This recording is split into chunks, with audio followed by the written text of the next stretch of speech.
Um, Having said that, I'll keep the introductions brief so that we have plenty of time for the talk and Q&A. First up, we have Jennifer Ruttle from the lab of Denise Henriques at York University, and she'll be talking about motor learning. Take it away, Jennifer.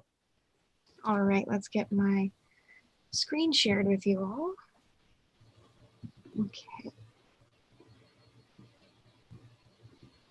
Start this up. All right, hopefully everything's good to go. All right. Okay, so as we said earlier, my name is Jennifer, and today I'm going to be talking to you about hand localization shifts after different types of visual error feedback in reach training. So just to get you guys all on the same page as me, everyone has hopefully some of the same knowledge. I'm just going to do a little bit of background on a model I'm going to be talking about. Specifically, this model was proposed by Maurice Smith in 2006, and it's just a simple two-rate model that says or proposes that adaptation is a combination of two separate processes, okay? So the first being a fast process, which is this solid black line in the figure below, which learns fast but also forgets really fast. And then there's also a slow process, which is the black dashed line in the figure below, which learns slow but also forgets really slow. And recently, these two processes have actually been attributed to explicit and implicit components of learning. And realistically, and what it really is, it's like this balance between this fast and slow process, or this explicit and implicit components that create the learning or actual motor behavior, motor output that we see people making. And that's what that purple line is on the graph on the left below. And so I'm just going to be generally using this model to talk about how, or to kind of frame how learning may be different when there's different visual feedback cues during the adaptation phases. So my participants did the exact same paradigm as what we just saw. They started out with an align phase where the cursor perfectly matched the hand. We're going to be doing a visuomotor rotation here. So the hand and the cursor were perfectly matched for the align phase. Then we introduced abruptly a 30-degree rotation in one direction for 160 trials, after which we shifted it or flipped it in the opposite direction.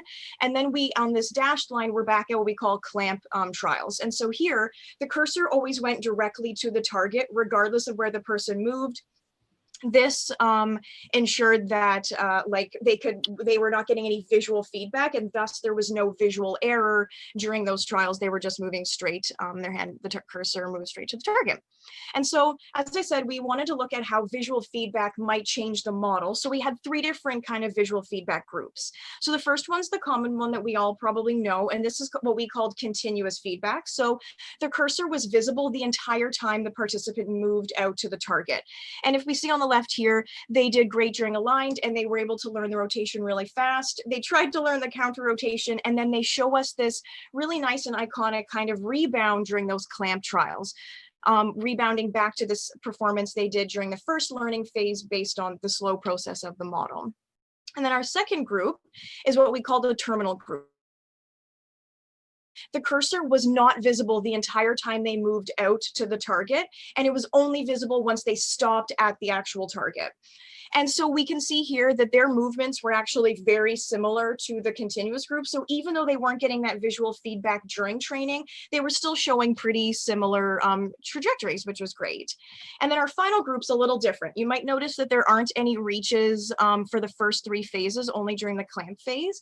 And that's because this group was actually not allowed to choose where they moved. They were constrained in their pathway, and thus they were only exposed to the rotation because the cursor always went perfectly to the target because they were perfectly countering the rotation.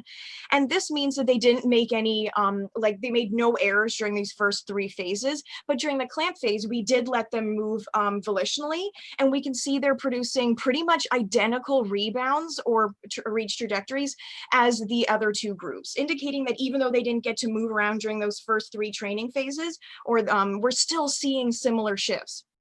And So from this, we're saying, okay, well, even if we just look at the actual data itself, it looks like the 3 different types of visual feedback didn't really change training very much.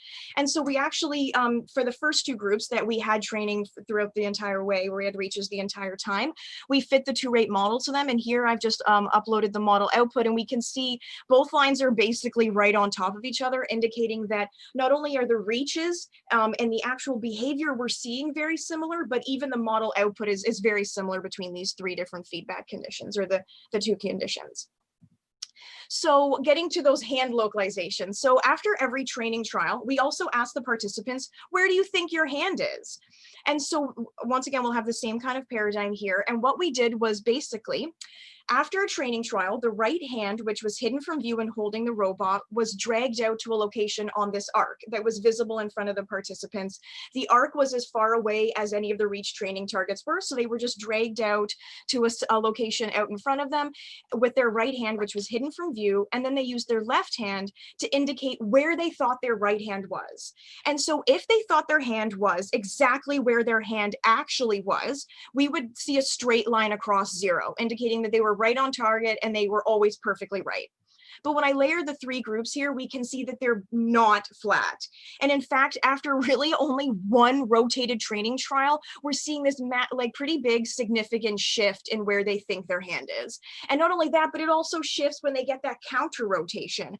So this kind of made us think like, so they're just gonna shift where they see their hand is the second they get this different rotation, right? But what can we do to maybe break that? Like, how does this really happen every time the rotations shifted or changed? And what about if it's different sizes and different directions? So for our next kind of experiment, what we did was just that. Every 12 trials, we changed the magnitude and the direction of the rotation. So sometimes it went more negative, sometimes it became positive and changed directions. But this way we could see how well they could learn with the constantly changing rotation and where do they think their hand was. And so here we can see they actually learned really well. Every time the rotation changed, they tried to learn it. They put in that effort and really went for the new rotation.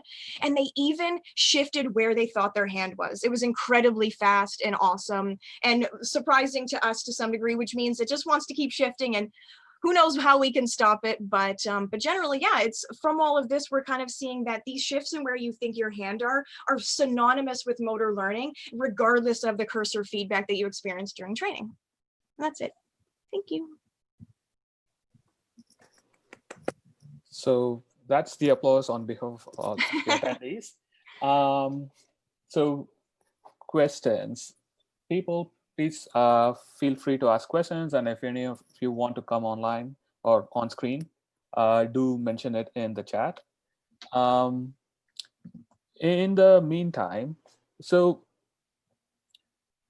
when you, let me think through this question properly.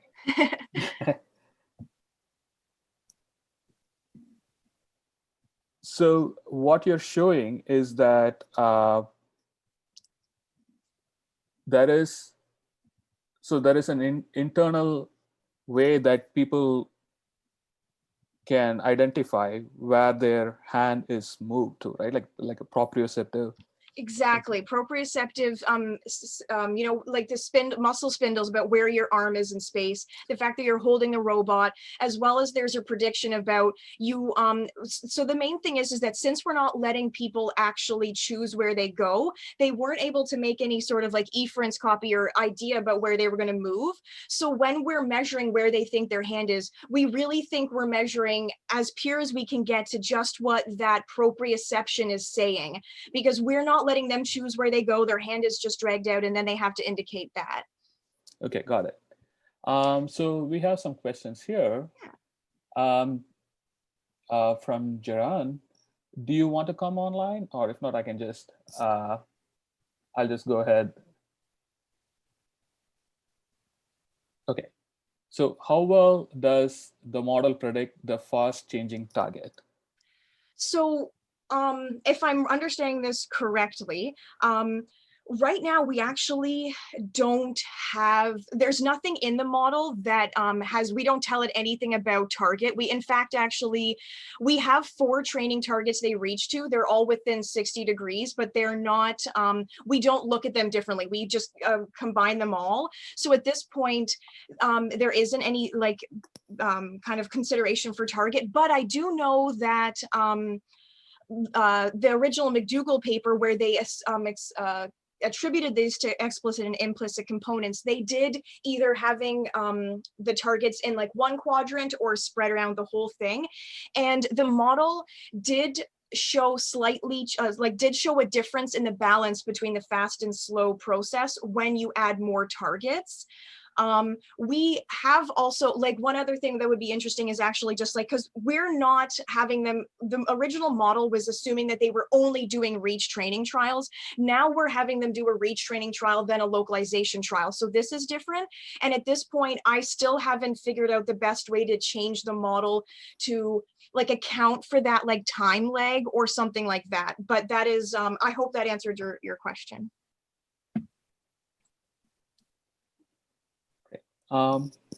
So next we have Nick, and Nick would like to come online. So Ilenna, can you help him come online?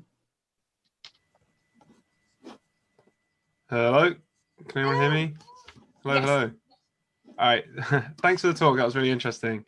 My question was just about the exposure group.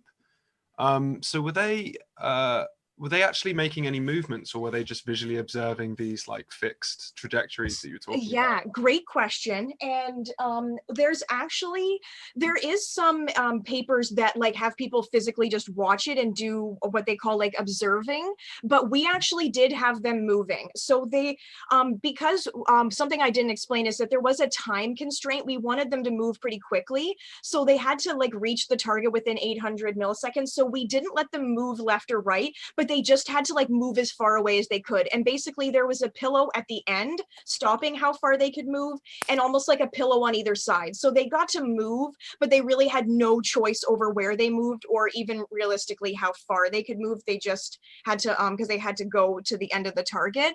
So they didn't get to move, but we have done in my previous experiments, I've done where they didn't move at all and we just dragged their hand and we had them move and drag, and we've done all these different combinations and there isn't much difference. But this time they did some movement, but they didn't choose the direction. Yeah, so sorry, so you see a relatively similar amount of proprioceptive recalibration across all those different variations that you were just describing? Yeah, very similar across them. Like it seems, because the main thing we think that drives this change in proprioceptive estimates of hand location is really this discrepancy between you see the cursor in one location and you feel your hand on the robot somewhere else. And there's that visual proprioceptive discrepancy that like is kind of what we think might be driving some of this to some degree.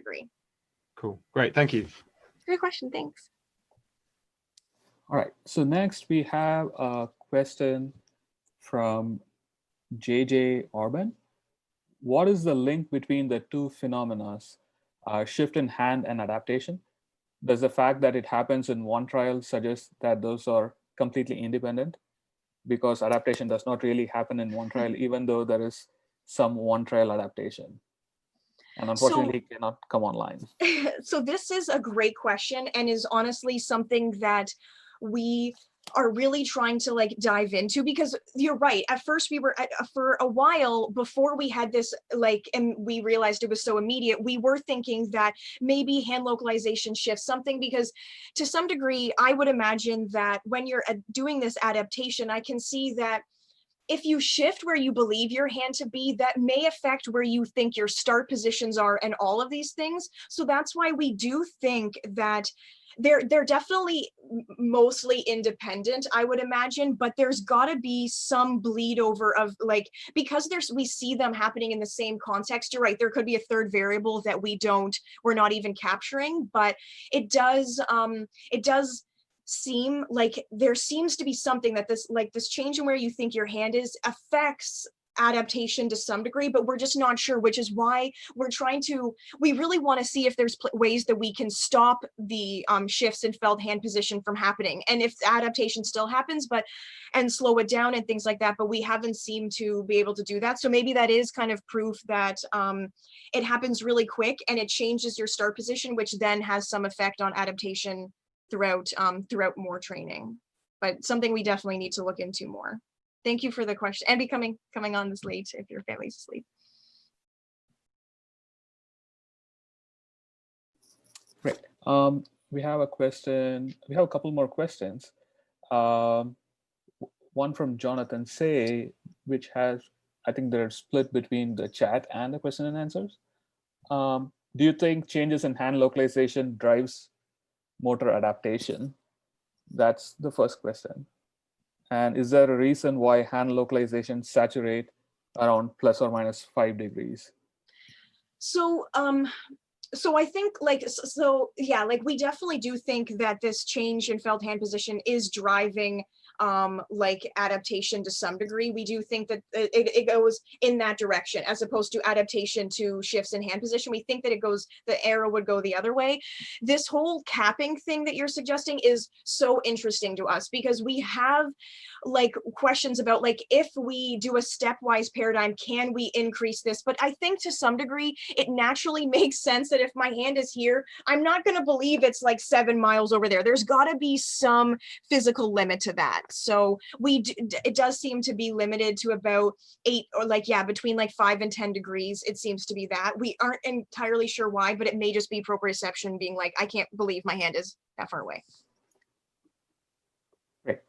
One last question. So do you think the proprioceptive estimate task could be used as a measure of explicit?